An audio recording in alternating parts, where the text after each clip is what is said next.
Welcome to Sports Skies, Iowa. JD here with Coach Chris Bowser. And tonight, Chris, we're going to do something fun, aren't we? We're going to start our Iowa high school preview. We're going to start tonight with 4A boys.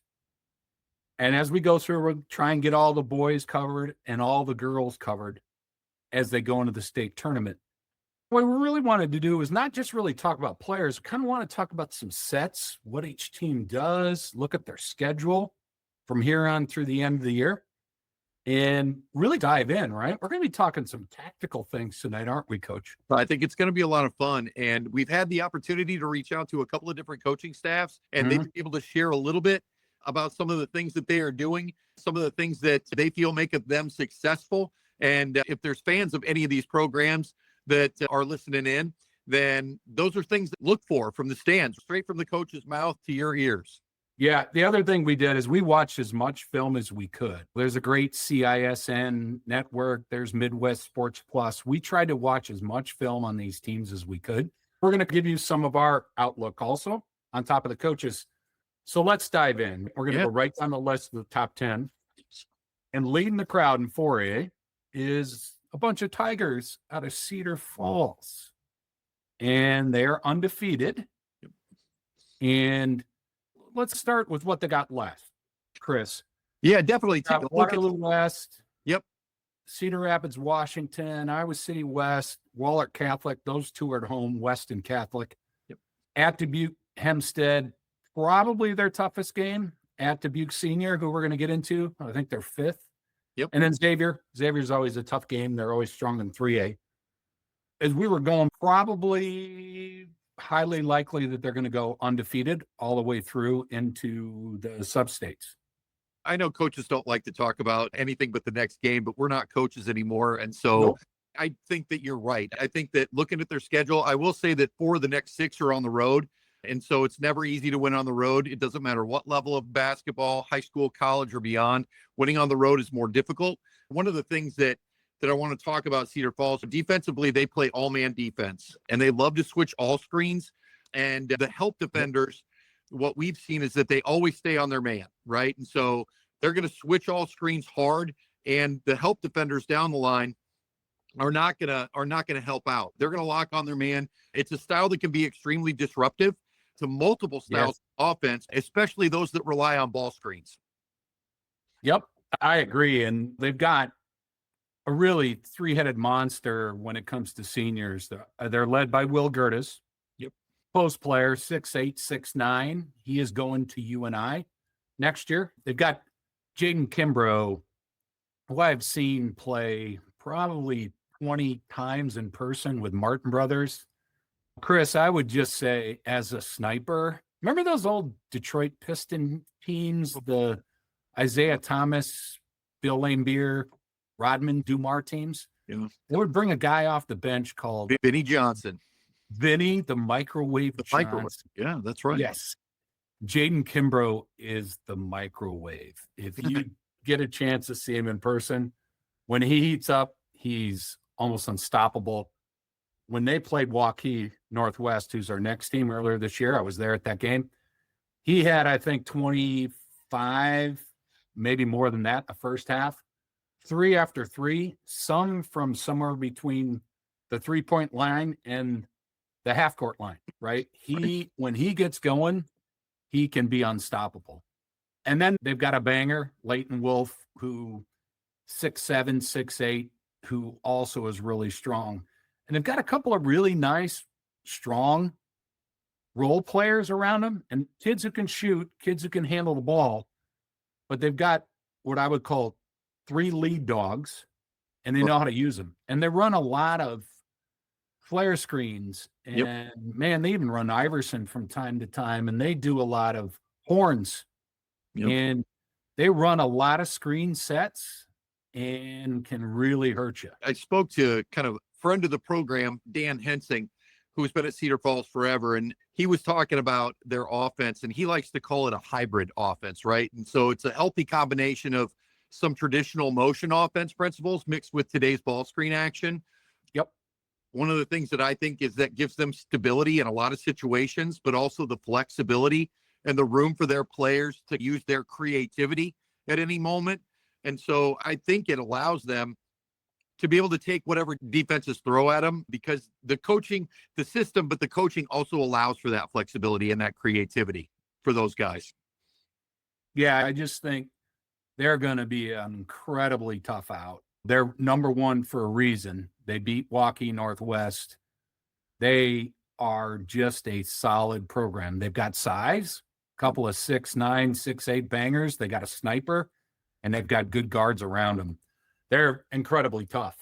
My only complaint with Cedar Falls is this, and it's a minor one. Their coach is great. I wish they would schedule more crossover games and games outside the state so that the rest of the state could get to see them. That's my only complaint. I wish they were playing in Des Moines in the crossover classic so the Des Moines fans would get to see them. But they're an incredible program, and number one, and I would say the favorite to make it to the state title game.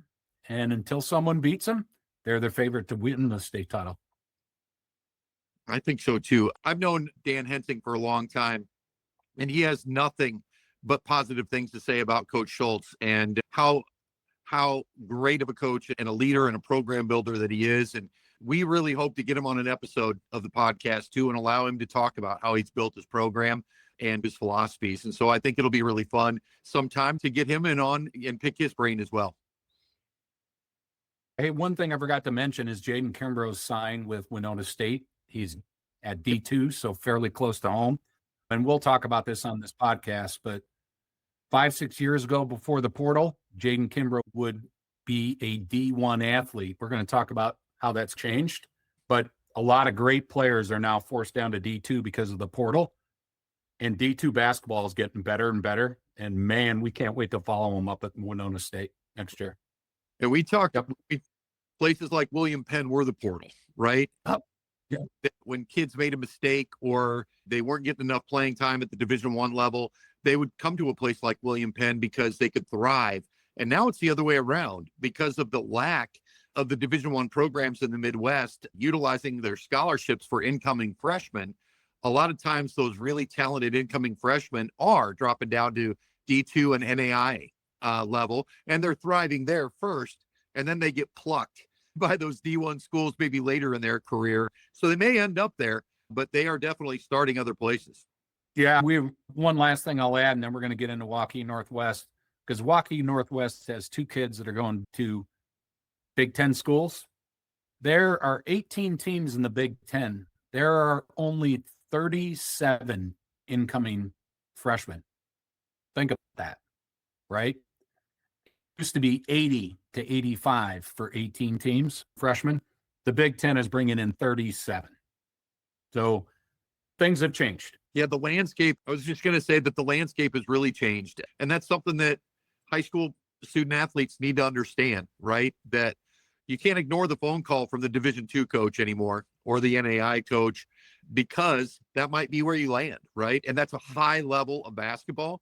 And it's something that all student athletes should really look forward to.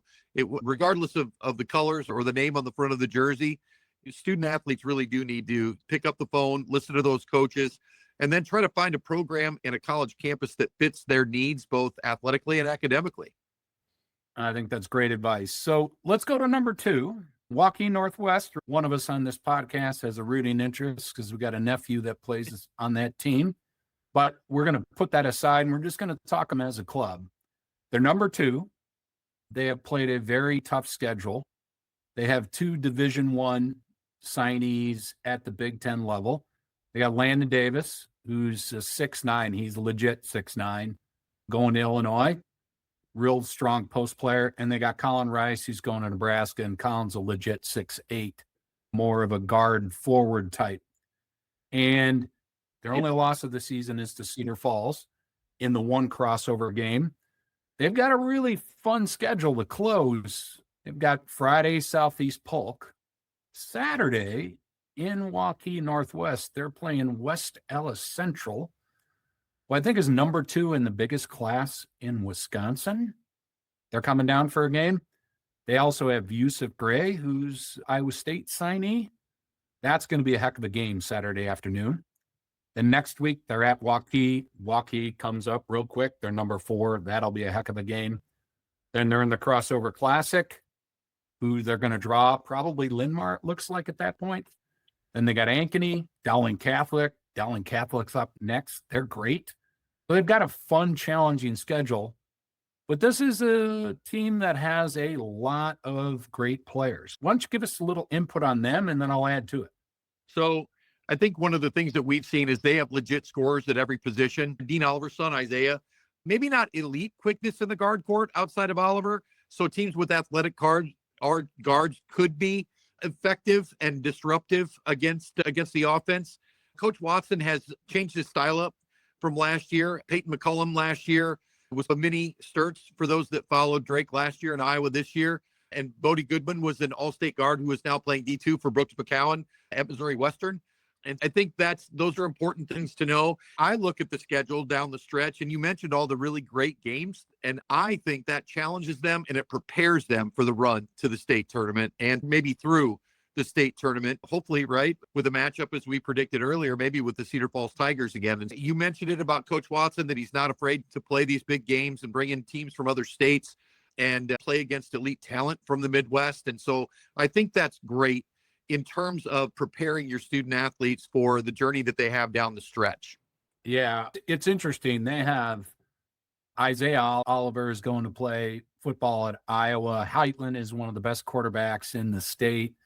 Kukin is a rising sophomore. It's an interesting team because they have 5 guys who can score. When they're open, sometimes the ball will get stuck because each guy is a legit scorer. That's one of those blessings, but it also can be a curse, right?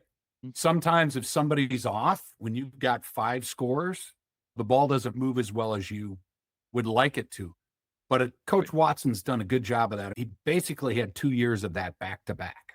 And the only team that really handled them was Valley. And Valley had Zay Robinson and some incredible guards. Athletic guards, I think, can cause them problems. But I appreciate Coach Watson. He went out to the MLK Classic at Council Bluffs, played one of the best teams in Nebraska. He went up to Sioux City East to play. He plays in both the Crossover Classics. They're playing West Dallas Central. He's playing really the best team in Wisconsin and one of the best teams in Nebraska. I love that. Now, I know you have to also have the support of your administration, but I wish more teams would do that so that we could, as basketball fans, get to see me in person. So, John, you watch a lot more Northwest than I do. Talk about that a little bit more. That's always been one of my, no matter what level of basketball I'm watching, when the ball sticks, makes the defense more effective. And so when they get into one of those stretches, is there anything particular that they're going to do to get that ball moving again? I think Coach Watson does a good job of managing that. It's one of those things that if they've got somebody who's off, right, and they're used to being told, hey, take that shot when you're open. If they're having an off night, then, teams can back off them and they can miss a lot of shots. So it's one of those unbelievable blessings, but it's also a curse in some ways. Hey, a couple of years ago, who would have thought that Omaha Blues Waukee team would ever lose a game? But they did, right? That's when Valley started their run. I think they obviously have tremendous talent at all positions. Guards that have elite quickness can cause them problems. But if they take care of business and they move the ball, they've got incredible talent. And they should go a long way. Yep. I would say that's something that for all the fans to look at. You mentioned elite quickness, right? On the defensive end of the floor, if you have an elite guard, a quick guard, one of the most important things is just being able to stay in front of them, right? Don't let them get into the lane on the bounce and create problems for your defense, because that's really what most teams are trying to do, is funnel that dribble, that bounce, funnel it to the wings, right? Keep that out there. Don't let them break down your defense and get into the middle of the lane on the dribble, because it does create passing lanes and then open shots from 3. Yeah, last year, Valley had beat them 3 times, and it was because McGregory and Zay Robinson, they just couldn't stay in front of them. Yep. What it boils down to. If you've got talent like that, you can cause a team like that problems. But hey, they're legit.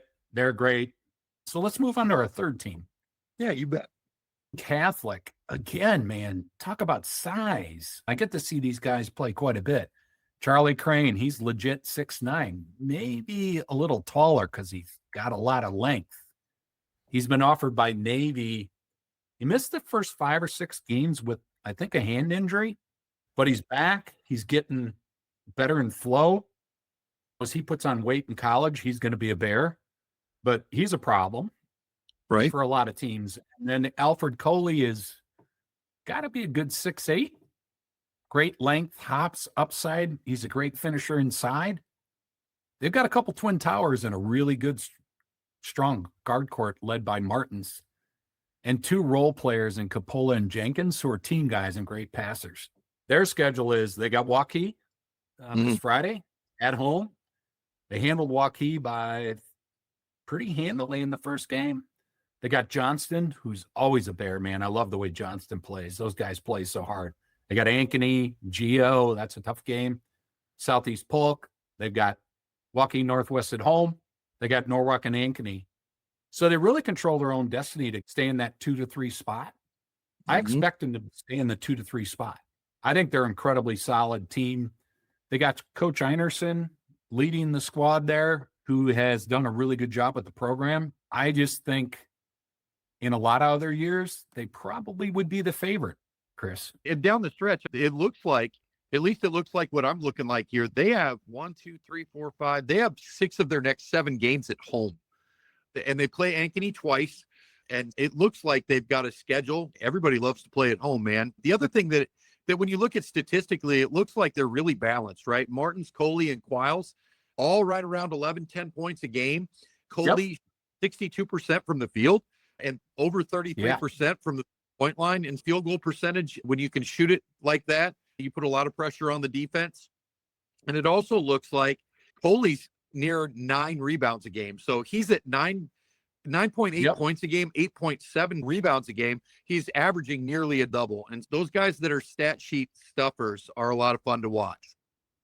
Yeah, he's got a tremendous amount of upside. I've seen him play a couple times in person, but also on tape. He's a junior. He's got 0 to 11 feet jumping just like that, right? And he's still figuring out his body, doesn't have all the moves he wants, but man, whoever gets him in college, they're going to get a heck of a player in a year. He's going to be a bear next year. Yep, he's a bear this year. So let's move on to number 4, Waukee, the Warriors. You got 5 guys here who can score. I've seen them play a lot. I love the way they play. They've got Evan Jacobson, who's their leading scorer, and he's going to Texas A&M to play football and plays a high post game. He touches the ball on about 60 to 70% of the possessions, but they've got 5 guys who can score. Roach, I love him. He's a senior, little guard, pesky. He gives up a little size, but man, he's scrappy. Jay White, strong player, strong game. Pete Craig, really young and talented. He's scoring 12.4 a game. And they got Landon Hanson, who came over from Waukee Northwest, who's signed D2 in Tennessee. He's got great upside. They've got a really great team, but I think they've struggled a little bit this year against the best teams with strong bigs, Dowling and Northwest so far.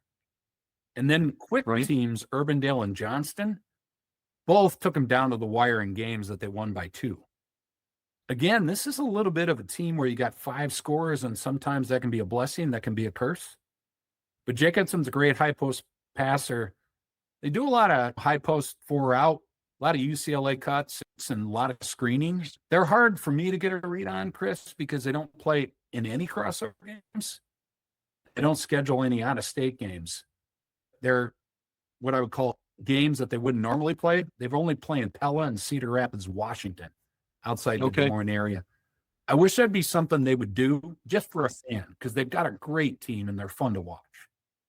It looks coming down the stretch. They're going to get tested at least on tomorrow night, the 30th. They're at Dowling Catholic. And then the following Tuesday, they're at home against Waukee Northwest. So the next 2 games, I think you're going to learn even a lot more about the Waukee Warriors and if they're poised for a down the stretch gaggle of victories, right? Or are they going to stumble a couple of times? But we talked on previous teams, these challenging games down the stretch are really going to hopefully prepare them for sub-state or for district and sub-state play. Yeah, and they got Kanaski's coached there a long time. He's won a lot of ball games, and he's got a heck of a team. Again, we talked about these top 4 teams, man. Any of them can win the state title, right? In any other year, they might be the unquestioned number 1 team. But there's a lot of talent at the top in 4A this year, isn't there? I think so too. And when you went through the players, and as I'm looking at their statistics, right, they've got 3 guys that are scoring over 12 points a game in Jacobson, White, and Craig. And so that's tough to defend against. It's tough to prepare against on any given night. One of those 3 guys can get your points and I guess not subsidize, be able to hold it down on the offensive end of the floor. And if they're all clicking, then boy, I'll tell you what, who do you guard? Where do you put your focus defensively? Yeah, I agree with you. I think it's interesting because what I've observed so far, teams with 2 bigs that can throw 2 guys at Jacobson, that gives Waukee some trouble. And right now, Cedar Falls, Northwest, the Dowling Catholic all have 2 bigs that are legit. Waukee Northwest has Colin Rice. It's 22 a game, shooting 45 from 3. Landon Davis is a bear inside, right? 13 points, 10 rebounds. They got Heitland, who's a sniper, but they got 2 bigs. And then Cedar Falls has Gertis, 20 points a game, Leighton Wolf at 8, and really good rebounding numbers. Those 2 teams, because we covered what Dowling Catholic did on stats, along with Dowling Catholic, those 2 bigs, that seems to be something that Waukee struggles with. But maybe tomorrow night they have it figured out, and they take down Catholic, and they beat Waukee Northwest at home on Tuesday. 2 great opportunities in the next 5 days. So let's move on to our 5th team. I love this team, Dubuque Senior. I've seen a couple of their stars play a lot of games. Tevin Schultz, Cooper Porter, for Martin Brothers, for Hank's squad, when they were both on, got to know both kids. I also think Dubuque Senior with the Ram and the red, and they've got the powder blue unis. They've got the best unis in the state, in my opinion. I love their uni look. Tevin Schultz just became the all-time leading scorer at Dubuque Senior, and there's been some great players come through there just this week. And he's headed to D2 down in Missouri. He's scoring 24 points a game, shooting 68% from the field. They're a 3-head monster. Drake Menninger is a great player. He's a senior, and Cooper Porter is a great guard. They've been those 3 guys, and they've been state the last 2 years. They're looking at their schedule, Western Dubuque, Iowa City Liberty. They're playing Madison East from Wisconsin. I'm sure that's a good game. They got a big showdown on 2/17 against Cedar Falls at home and against a very good LinnMar team. They're set up to be in the state tournament if they can take care of business. And maybe this year they can get past the first round. And I think, JD, talk a little bit about, are they the 2nd best team on the east side of the state then, behind Cedar Falls? I think so, from what I've seen. You and I haven't been able to see LinnMar as much as we'd like to, but I think they are. And do a great job of getting the ball to Schultz inside. A lot of down screens and actions. They run a lot of 4 out, and they do a great job of entering in. And if he gets the ball down inside, he's about 6'5". He can finish. It's interesting. Can the teams with a couple of bigs slow him down? The last couple of years, they've been able to do that at times. I did see him play Ames this year, who has 2 bigs, who we're going to talk about next, who did beat him in the crossover classic in a really close game. But, Dubuque Senior's got a chance to make a long run. I think one of the things that I like about Dubuque Senior is they've had stability at the coaching position. Coach Eimers has been there forever. He's got more than 400 career wins. One of the best coaches in Iowa high school basketball history, I think. Back in our AU days, John, with the Iowa Magic, I can remember playing a Dubuque Senior team in a tournament in Dubuque. But we tried to come out and play them man-to-man. And that guy and his players have been in the same system, right? They grow up in that system. They know every single quick set, quick hit. They had play after play against man-to-man defense, and they just got wide open look after wide open look. And kids that have been in that system for a long time, they know exactly what to do. They know exactly where to be on every play that they call. I think they're a well-coached team. And when you add that with their talent level, I think they could be a tough out deep into March. I agree. And they're legit 5. I think they may stay in that range. But hey, they've got Cedar Falls. They can do something about it, right? They've got an opportunity to move up. And talking about it a lot tonight, but they get Cedar Falls at home. And I think that matters. I think if you get the crowd there and the crowd behind you and they create the kind of environment that those kids are ready to play in, I think that'll be really great. So let's go to our next team, Ames. I haven't seen them play as much. I got to see them play a little bit in the Crossover Classic. As we do this again before state tournament, we're trying to catch more games. They don't have a lot of their games on TV or feeds that we can follow.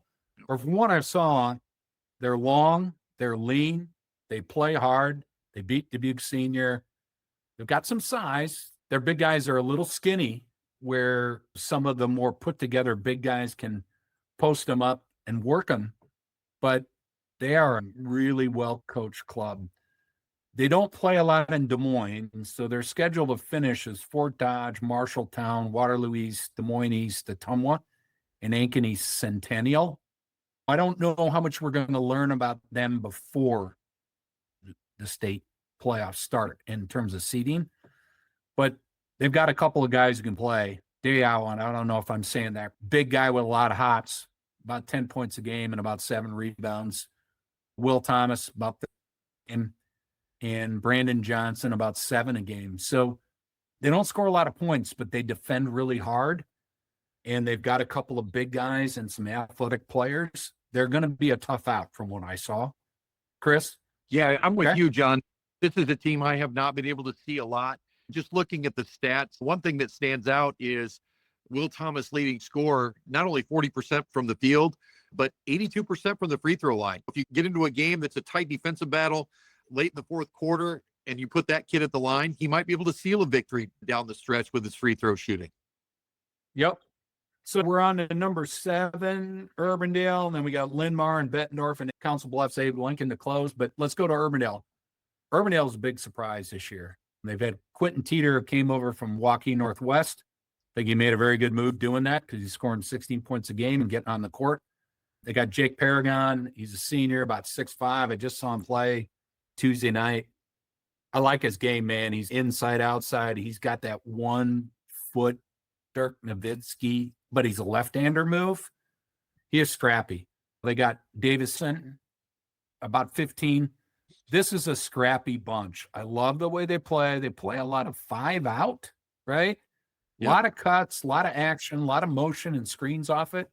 Just like we talked about Cedar Falls, a lot of hybrid sets. Incredibly well coached. They're fun. They're chippy. They're getting your grill kind of guys. They're the kind of guys who hit a 3 and you see the kid doing the 3 down the court. I love their moxie, and they have way outperformed this year. So they're the surprise team, I think, in Iowa. And, man, they play hard, and they're fun to watch. Their schedule to close is at Johnston, a team very much like them.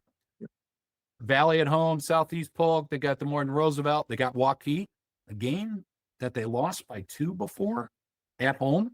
That'll be a great game. I hope I can get to that one. Ankeny, Des Moines Lincoln, and Des Moines Hoover. I think they're going to stack some wins, and I think they're going to stay in this 7 to 8 range. Have you got a chance to weigh in on these guys? When you talk about teams that run that 5-out offense, right? We talked about it before with Cedar Falls. They predicate their offense on spacing, and they've got the kind of guys that can be creative with the basketball, whether it's on the bounce into the lane and then kick out, or on the bounce and finish at the rim. They can hit the outside shot as well. And I really enjoy teams that have that hybrid offense, that run a little bit of the traditional motion, but it's also a little bit of read and react. If you space 5 guys out, you make other guys come out and guard you. They're going to look for mismatches, I think, offensively as well. And so maybe whoever has the mismatch defensively, they're going to let go. And I think that's a lot of fun to watch in a high school game. Hey, I hope you get to see them on more tape and live. That's a fun bunch. They're chippy. I like those scrappy teams. They're outperforming expectations. but they also believe they can win, and they got a belief in themselves, and they're going to be a tough out for whoever faces them. And let's go on to number 8, LinnMar. I haven't had a chance to see LinnMar much. I'm going to get to see him at the Crossover Classic on 2/7. Kudos to LinnMar coming to that. They're always solid. They're always good. They've got a schedule of at Ankeny. That's a good game. That's a good team that they're coming to play on Friday. Cedar Rapids, Kennedy, Prairie. They're in the Crossover Classic. Probably might get Waukee Northwest. Western Dubuque Senior. That's going to be a heck of a game. Dubuque Hempstead and Cedar Rapids Jefferson. They got a couple of good scorers. Tyler Hilton at 18. Carson Rains at 15. Blake Ritz E at 10. Got some good rebounders. They're LinnMar. They're going to be good, but I haven't been able to watch them a lot. Last year they had Kearns. They lost to Valley in the semifinals. They were that close to winning the whole thing. They're solid.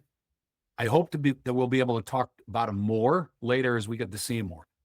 I think that as you look down the rest of those schedules, there are at least two really good opportunities to prove themselves, whether it be at the Crossover Classic or they're going to host Dubuque Senior on Friday, February 13th. And we'll start to learn a little bit more about that squad and if they can make a deep run from the east side of the state of Iowa. Yep, I agree. So now let's move on to number 9, the Bettendorf Bulldogs. Their closing schedule is Davenport North, Davenport West, Muscatine. I like Muscatine. They've got some players. That'll be a tough game at Muscatine. Pleasant Valley, Central DeWitt, Davenport Central, and then your alma mater, North Scott, Go Lance. Harrington. Hey, it's okay to be a homer. They play them on the last game of the season. So, right now they're sitting 8. I think they lost a game the other day. They may move up or down. In general, on that side, I'm not sure who's going to come out of that. Is it going to be North Scott, Muscatine, Bettendorf? There's a lot of what I call still to be determined out there. Yeah. But they've got some good scorers, and I know you've got some input on Bettendorf that you wanted to share. We had the opportunity to talk with head coach Alan Vesey. The Bulldogs are a team that, from a style of play, they have a lot of offensive flexibility. Their strength is in guard play. They have a handful of guards that are dual threat with the ability to both shoot the ball from distance and get into the lane on the bounce. They would prefer the game to be up tempo, but coach also feels like they're comfortable working the ball inside and executing a half court game as well. They do have a couple of athletic bigs on the offensive side of the ball as well. Defensively, they really like to switch all screens. And so when they understand that when they get into big versus little, because a lot of teams will run ball screen action against them because they know they switch. So when they get into those big versus situations, they ask their guards to fight over the top of the post player and front on defense. They also feel in those situations, though, that their bigs are athletic enough to cover guards on the perimeter. And so coach really believes that at this point in the season, being tied for first in the MAC, 7 games to go, they're in a really good position. But he knows their fate will depend on how well they execute defensively. He did say today the stumbles that they've had the last couple of weeks have really been on the defensive end of the floor. And so he's really looking for them to rebound defensively over the course of the next few weeks. And listen, I am going to be a homer, but man, finishing in the pit on February 19th against North Scott, I think that game could be electric. I think it could be too. I think it could be really electric. And we don't have the seeding out yet, how they're going to do it, but who comes out of that region is still up in the air. And I think there's a lot of teams that can, Muscatine, North Scott, Bettendorf, probably a couple others that can come out of there. And sometimes those teams that come out of a big fight are a real handful when they get to the state tournament. So let's go to our last group, Council Bluffs, Abraham Lincoln. I do want to give a shout out to them because they put on a fantastic MLK Classic just a week or so ago that I was able to go to. And, what a great setting. They had Storm Lake Inn playing one of the best teams in Nebraska. Man, that was a game. They had Waukee Northwest up against Millard North. They brought in the best of Nebraska and Iowa together to play, and it was fantastic.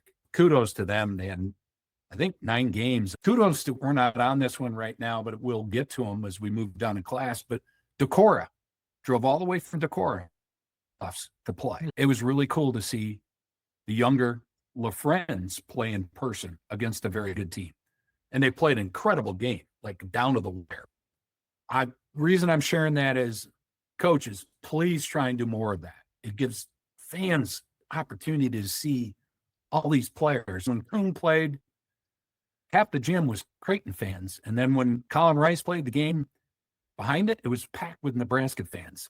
You got to give what I call basketball fans an opportunity to see these kids. It helps grow the game. Absolutely. So let's dive into Abraham Lincoln. Why don't you start, Chris? Yeah, for sure. One of my former co-managers at Northern Iowa, Steve Nixon, is very close to this program. And Coach Nixon gave us some insight. And when he talks about the offensive side of the ball, he said Coach Isaacson really likes to put a premium on spacing as a priority in their offense. And so their offense is really predicated on allowing players to make plays in space.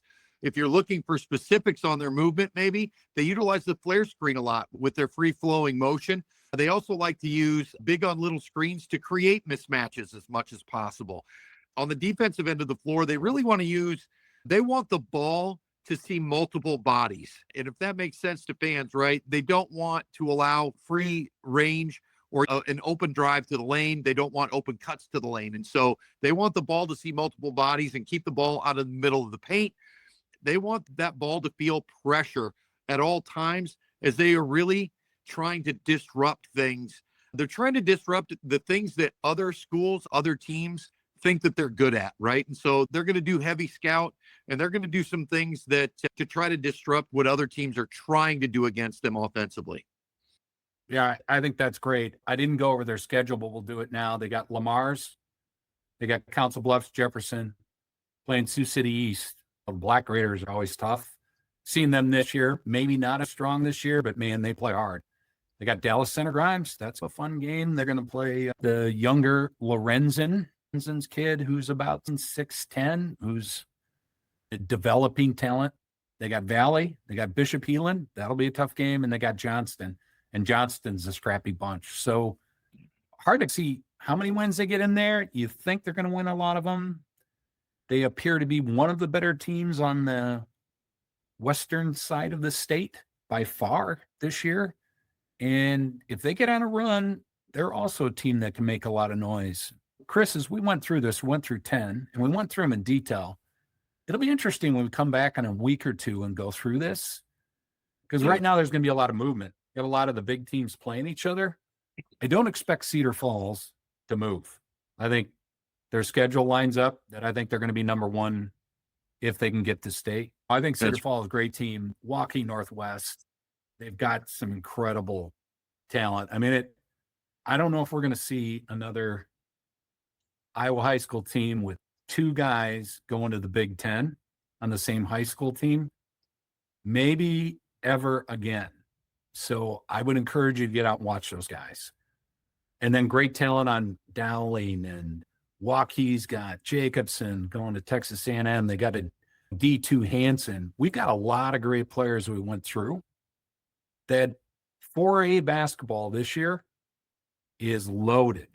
And when you look at what's the class behind them next year, guys, you got to get out and see them this year, because there's not that top level of talent as of today in the class below.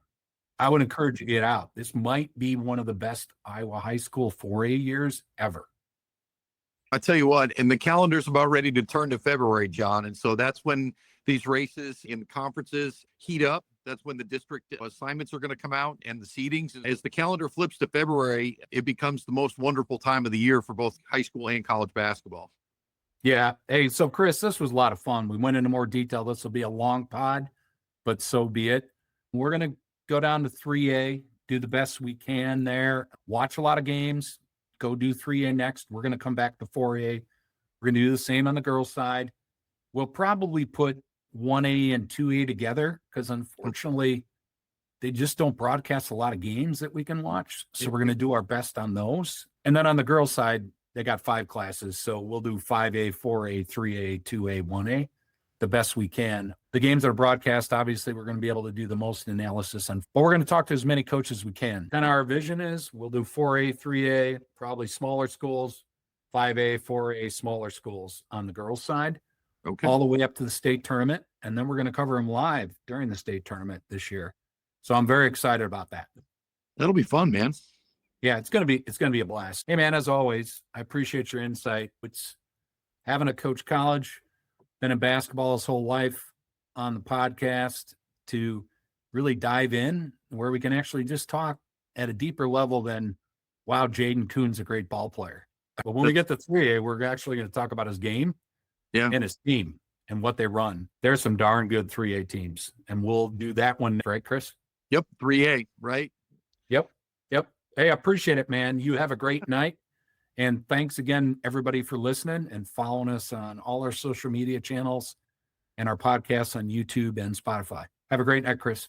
Have a great night.